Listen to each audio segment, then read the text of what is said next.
Saya memang tahu ada nama Pakistan, Afghanistan, Turkmenistan, Kazakhstan, Kyrgyzstan, Uzbekistan, dan lain-lain nama yang berakhiran stan.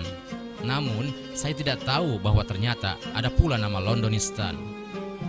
Ternyata, Londonistan adalah julukan terbaru bagi sebuah kota yang bernama London. Yang menciptakan julukan Londonistan adalah jurnalis terkemuka Melanie Phillips demi melukiskan betapa besar pengaruh Islam terhadap ibu kota Inggris di masa kini. Sejak 2001 sampai 2016, di London telah didirikan 423 masjid baru, sementara sekitar 500 gereja telah ditutup.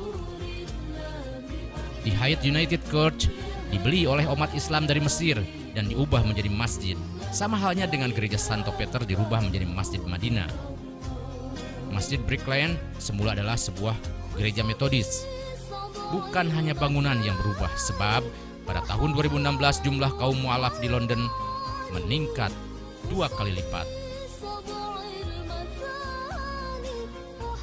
The Daily Mail sengaja secara khusus mempublikasikan sebuah foto fakta Londonistan, antara lain dengan foto sebuah masjid dan sebuah gereja bertetangga di pusat kota Londonistan, atau adegan di dalam gereja San Giorgio yang berkapasitas tampung 1.230 jemaat, namun hanya dihadiri 12 orang pada upacara misa, dan hanya 20 orang tampak hadir di dalam katedral Santa Maria.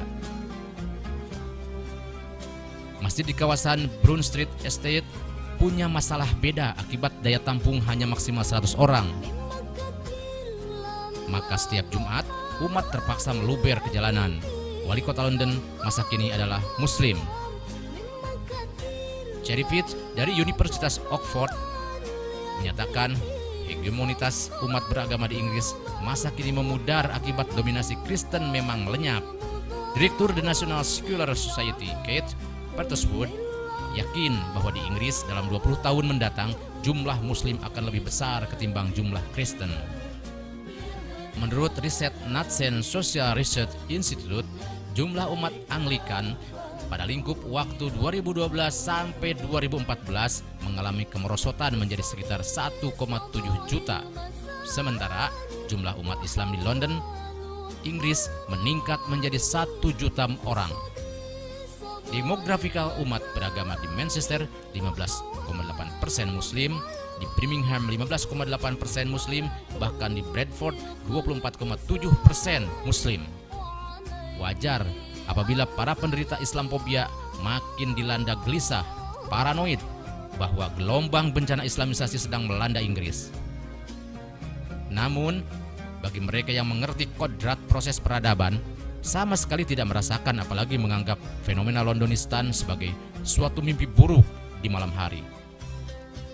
Gejala Londonistan sekadar ekspresi perubahan peta demografik keagamaan di Inggris, di mana kebetulan agama Nasrani sedang mengalami masa pasca kematangan sementara Islam sedang mengalami masa pertumbuhan.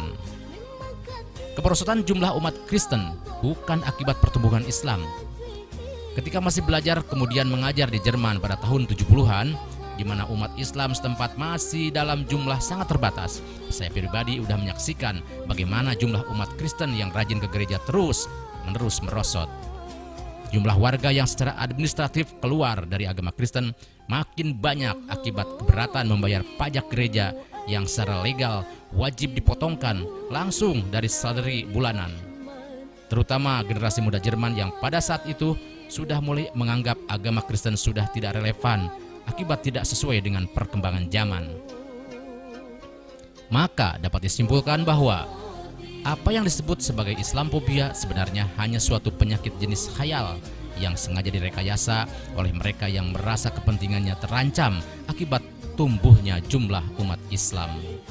Sehingga meskipun pada kenyataan mayoritas pelaku kekerasan terorisme di bumi Amerika Serikat sebenarnya bukan Muslim, namun Donald Trump dan para pendukungnya sengaja membiasakan diri untuk menggunakan istilah teroris Islam radikal.